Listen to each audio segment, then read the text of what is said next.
Hello बच्चों, मैं सत्यम sir आप सभी का स्वागत करता हूं आपके अपने प्यारे फिजिक्स ज्ञान मुकेश नायक चैनल पर।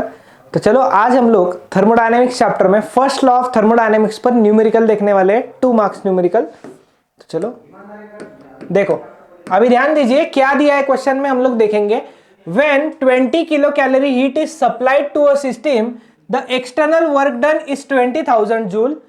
Find the increase in internal energy of the system in joule. ये बहुत ज्यादा इंपॉर्टेंट है और जूल का कन्वर्जन भी दे रखा है 4200 जूल पर किलो कैलोरीज।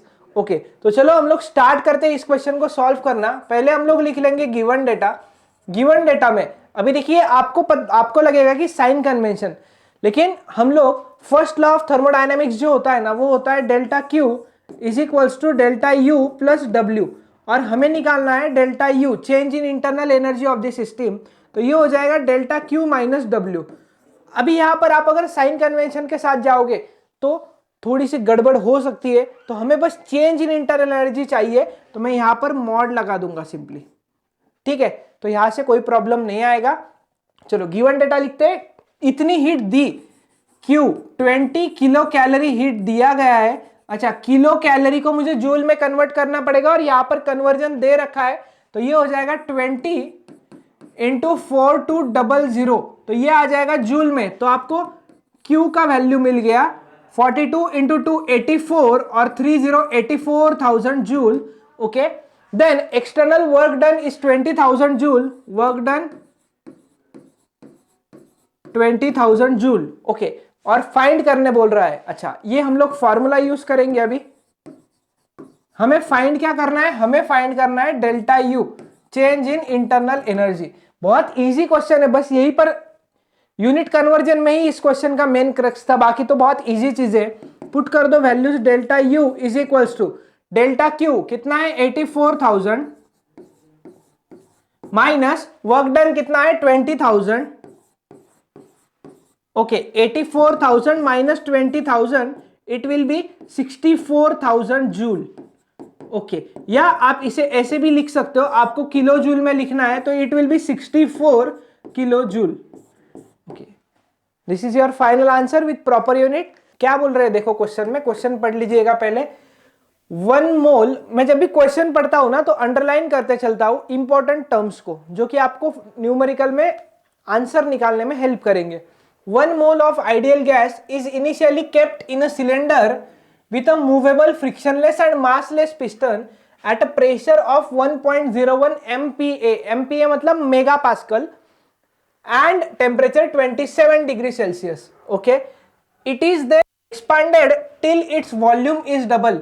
इसे expand किया गया जब तक उसका वॉल्यूम डबल ना हो जाए। How much work is done if the expansion is isobaric?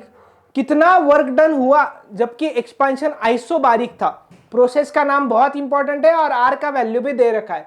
चलो पहले गिवन डेटा लिख लेते हैं हम लोग।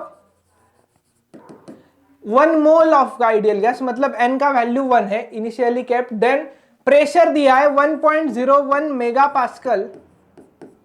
मेगा पास्कल, मेगा मतलब होता है 10⁻⁶, तो ये है 1.01 10⁻⁶ pascal. Okay, then temperature 27 degree Celsius दिया है। इसको केल्विन में कन्वर्ट करना पड़ेगा क्योंकि सभी आइडियल गैस इक्वेशन वाले फॉर्मूलास को हमें टेम्परेचर केल्विन में पुट करना होता है। तो इट विल बी 27 प्लस 273, ये हो गया केल्विन में, और ये आएगा 300 kelvin. Okay, then next it is expanded till its volume is double. तो मान लो इनिशियल वॉल्यूम Vi था, तो आपका जो भी फाइनल वॉल्यूम आएगा ना Vf, तो वो इसके 2 टाइम्स रहेगा। Okay, how much work is done if the expansion is isobaric? Work done निकालना है आपको। अभी हम लोग फॉर्मूला कौन सा यूज करेंगे, ये बहुत ज्यादा इंपॉर्टेंट है। फॉर्मूला कौन सा यूज करेंगे? तो अभी हमें वर्क डन का फॉर्मूला पता है आइसोबारिक प्रोसेस में, जो कि होता है P into delta V। Pressure तो कांस्टेंट होता है। अच्छा, वॉल्यूम का चेंज तो दे रहा है, प्रेशर भी दे रहा है, बट वॉल्यूम के चेंज में V आएगा, वो वैल्यू नहीं पता है मुझे। हाँ, कैसे? देखो, क्लिक नहीं हो रहा होगा आप लोगों को। तो P डेल्टा V मतलब V final minus V initial. Okay, V final V final कितना है 2 टाइम्स ऑफ इनिशियल, क्योंकि वो बोल रहा है डबल हो जाएगा, तो ये बचा आपका P इंटू V इनिशियल। तो यार यही तो V इनिशियल नहीं पता मुझे, तो कैसे निकालेंगे? 1 मोल टेम्परेचर, ये सारी चीजें तो दे रहा है ना वो, तो वो इसीलिए दे रहा है ताकि आप ये फॉर्मूला यूज कर पाओ, PV equals to NRT। Okay, तो हमें यहां से वॉल्यूम मिल जाएगा, इनिशियल वॉल्यूम हम लोग जिसे कहेंगे NRT डिवाइडेड बाय P मतलब प्रेशर। तो चलो सॉल्व करते हैं इसे। N का वैल्यू 1 है, R का वैल्यू दे रखा है, नहीं भी दिया तो हमें पता है, इंटू टेम्परेचर 300 आया है, डिवाइडेड बाय 1.01 इंटू 10⁻6। ओके, अभी सिंप्लीफाई करते हैं इस क्वेश्चन को। चलिए ध्यान दीजिएगा, यहाँ पर ये 2 0 और ये पॉइंट यहां पर शिफ्ट हो जाएगा, then 831.4 multiplied by 3 divided by, ये 6 था ना, तो इसे मैं 101 लिख सकता हूं इंटू 10⁻4। क्या किया सर? कुछ नहीं, ये पॉइंट हटा दिया, लॉग यूज करना है मुझे इसलिए। तो इसको 3 से तो मल्टीप्लाई कर सकते हैं हम लोग, 3 4 जा 12, 1 आया, 3 1 जा 3 प्लस 1 2, यहाँ पे पॉइंट आ जाएगा, 3 3 जा 9 और 8 3 जा 24, यह आया 2492 डिवाइड 101 10⁻4 ऊपर गया तो ये -4 हो जाएगा। चलो इसका कैलकुलेशन करने के लिए लॉग की जरूरत पड़ेगी, ठीक है, अप्रोक्सीमेट कर सकते थे बट बोर्ड्स में लॉग टेबल यूज करना जरूरी है आपको अगर एक्यूरेट आंसर चाहिए तो चलो लॉग, इसका लॉग मैं यहाँ पे साइड में सॉल्व कर रहा हूँ लॉग के कैलकुलेशन, ध्यान देना। 2492.2 का कैरी आएगा, 2492.2 का कैरी, 4 - 1 3 आएगा कैरी, और इसका 3 - 1 2 आएगा कैरी। 24 का 9 और 2 में वैल्यू देखेंगे हम लोग और मीन डिफरेंस ऐड करेंगे, ये हो जाएगा 3966। देन 101 मतलब 10 का 1 में 0043। अच्छा क्या करना पड़ेगा पता है? सब्ट्रैक्शन करना पड़ेगा, डिवीजन में है इसलिए 6 - 3 3, 6 - 4 2, 9 - 0 9, 3 - 0 3 और ये 1। अभी इसका हमें एंटीलॉग देखना पड़ेगा, एंटीलॉग देख के देखते क्या आएगा आंसर। 0.39 का 2 में और 3 का मीन डिफरेंस, 0.39 का 2 में और 3 का मीन डिफरेंस ऐड करना पड़ेगा, so it will be 2468, 2.468 into 10⁻1। Okay, तो this will be a 2.468 into 10⁻1 into 10⁻⁻4, तो ये आपको मिलेगा 2.468 इंटू 10⁻⁻3। आपका वर्क फाइनल आंसर नहीं आया है, वॉल्यूम आया है इनिशियल। फाइनल आंसर निकालने के लिए work done is equals to हो जाएगा P इंटू VI।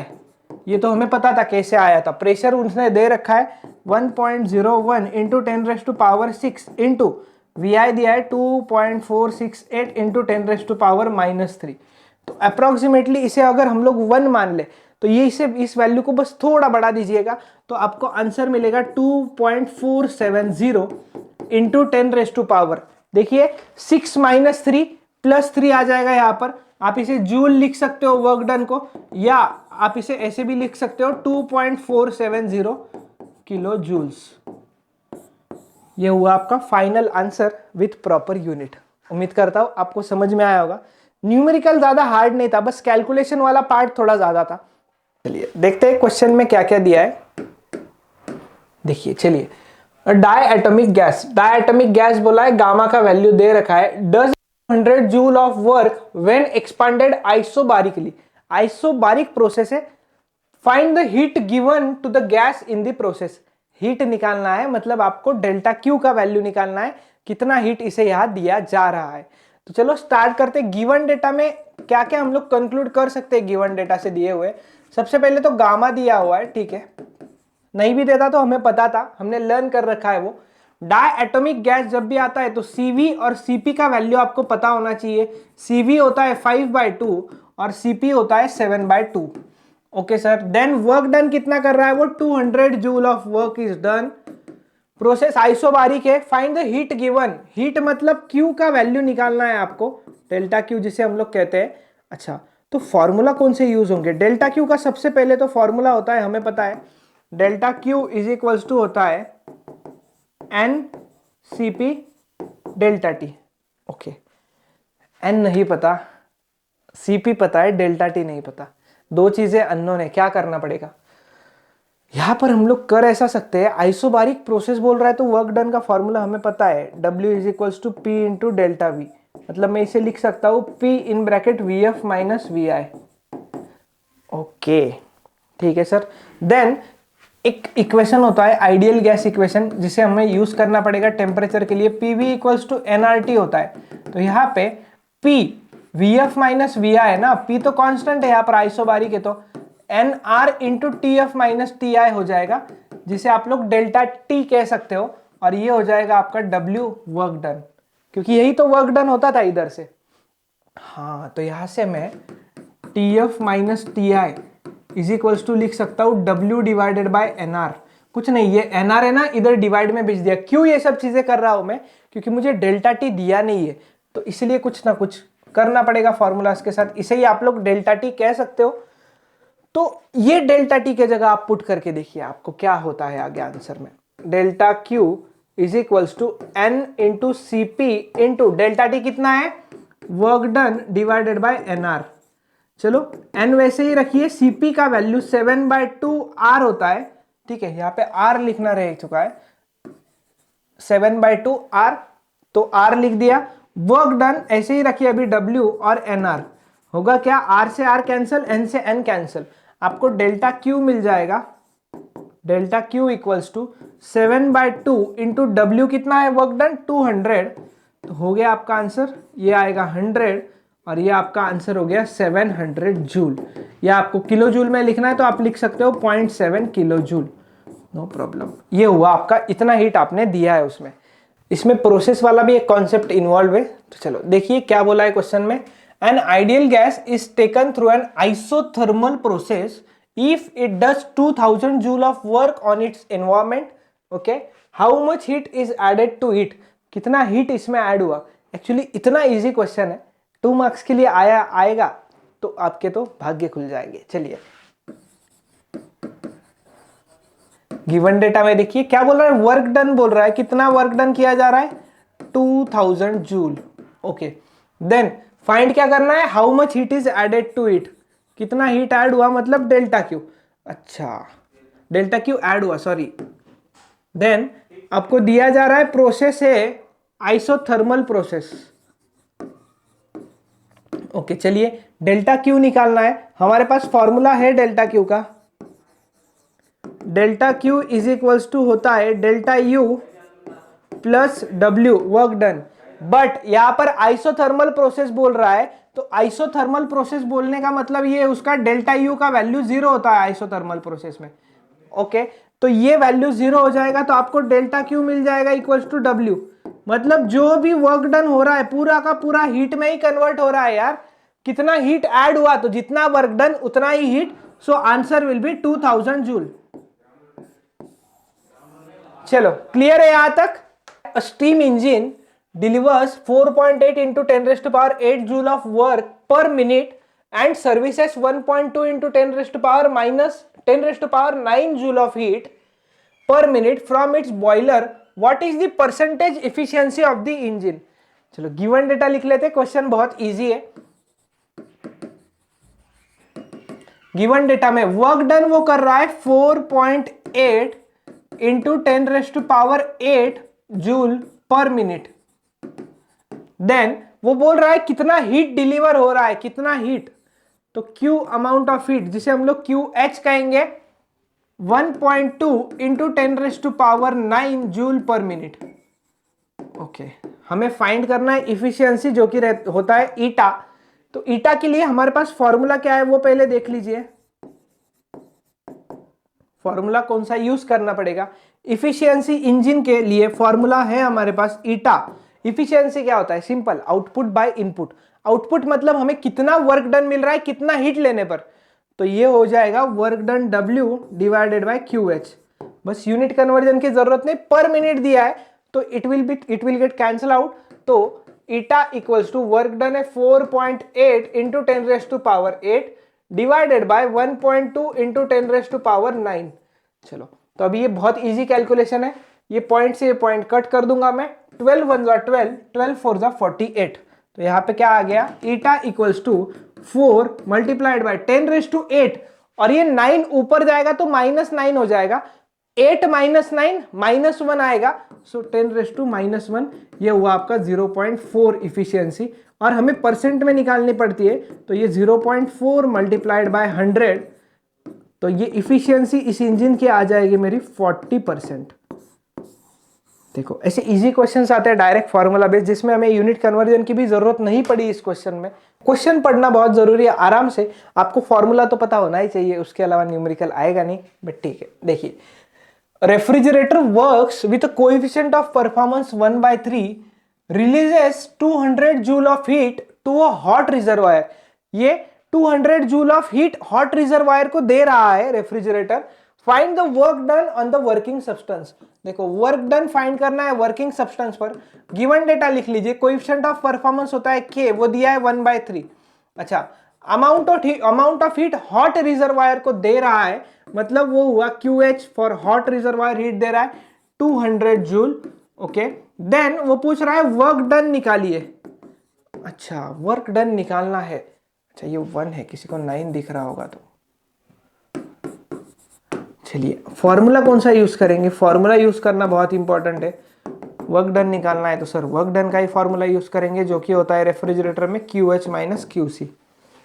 QC नहीं पता, लेकिन हमें कोएफिशिएंट ऑफ परफॉर्मेंस दिया है which is K is equals to QC divided by W होता है। आउटपुट बाय इनपुट हम लोग लेते हैं इसमें नहीं लेते, इफिशियंसी में लेते हैं, तो ये उसी के तरह होता है। QC divided by work done क्या आएगा, यहां पर वर्क डन आएगा QH माइनस QC।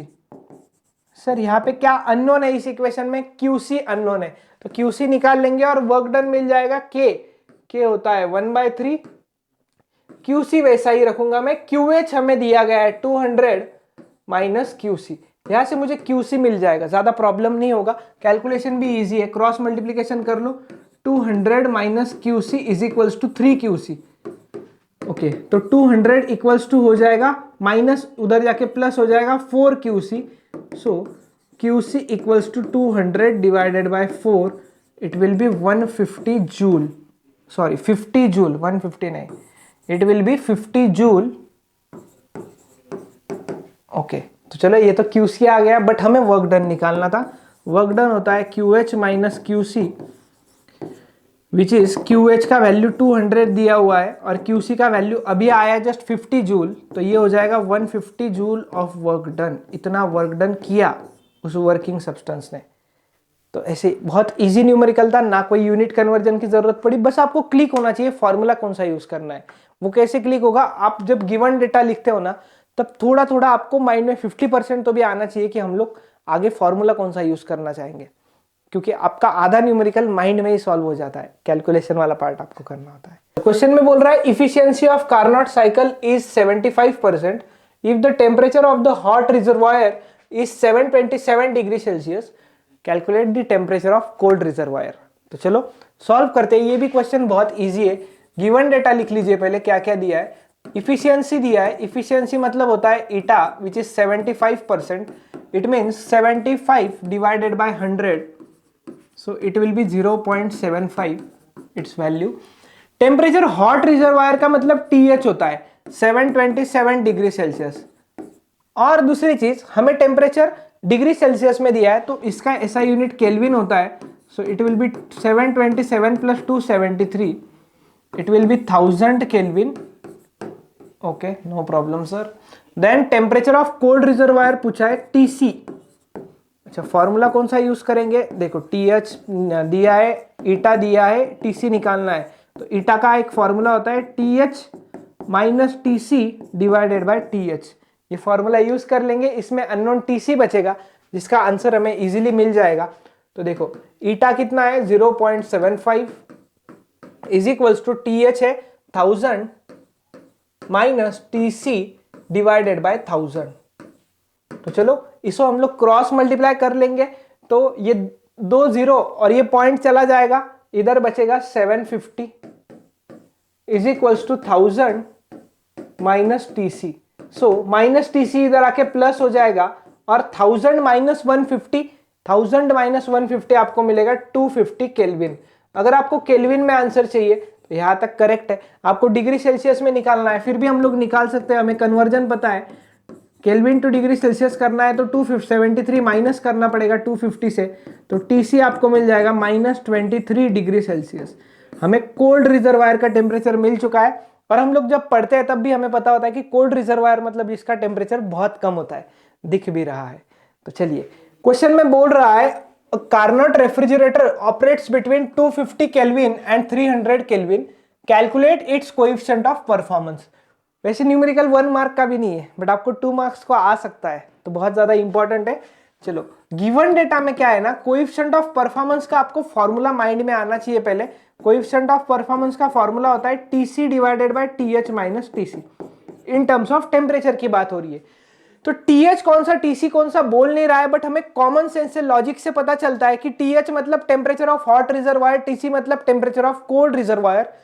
तो यहाँ पे हॉट रिजर्वायर मतलब जिसका टेम्परेचर ज्यादा होगा it will B 300 kelvin, and cold reservoir का टेम्परेचर मतलब 250 केल्विन। तो बस ये वैल्यूज पुट कर लेंगे तो हमें कोएफिशिएंट ऑफ परफॉर्मेंस मिल जाएगा। ये फॉर्मूला हम लोग उसमें यूज करने वाले हैं, ये फॉर्मूला में वैल्यूज पुट कर देंगे, हमें कोएफिशिएंट ऑफ परफॉर्मेंस मिल जाएगा।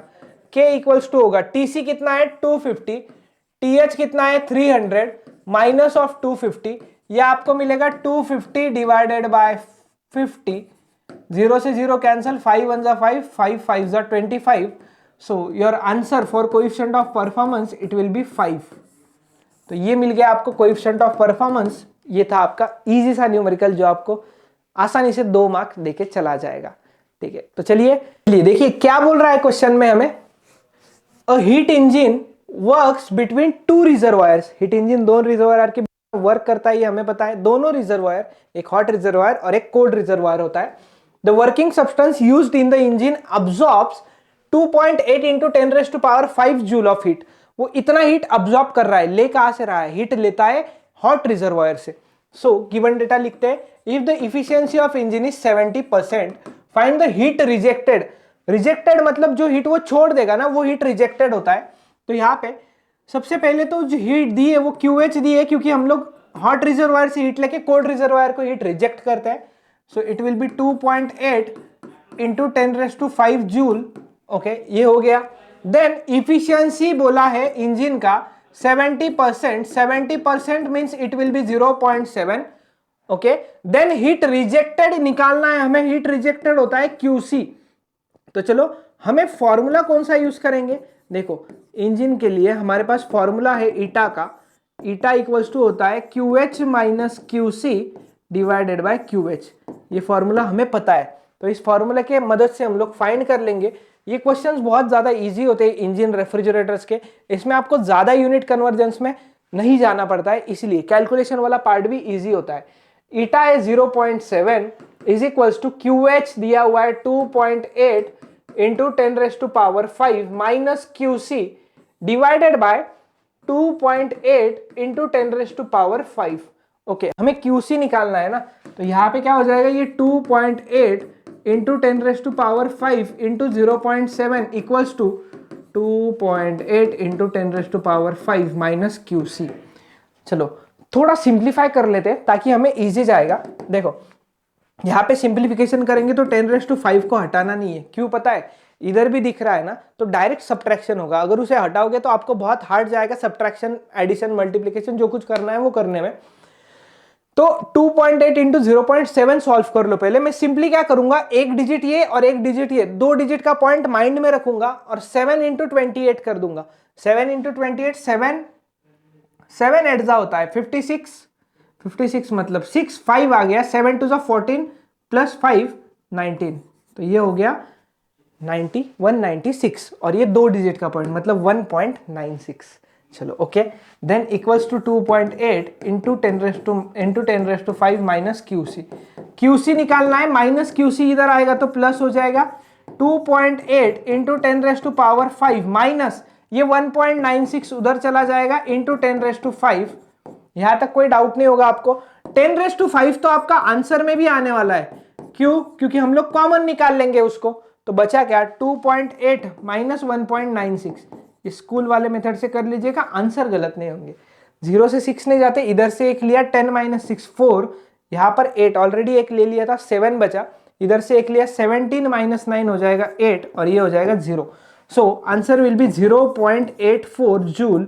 इतना अमाउंट ऑफ हीट उसने रिजेक्ट कर दिया जब हमें इफिशियंसी 70% मिली है। ओके, तो चलो उम्मीद करता हूँ मज़ा आया होगा आपको इस न्यूमेरिकल में। तो मिलेंगे अगले लेक्चर में नए वीडियो के साथ, नए न्यूमेरिकल के साथ। Thank you everyone. इस चैनल को सब्सक्राइब कर लीजिएगा, वीडियो को लाइक एंड शेयर कीजिएगा।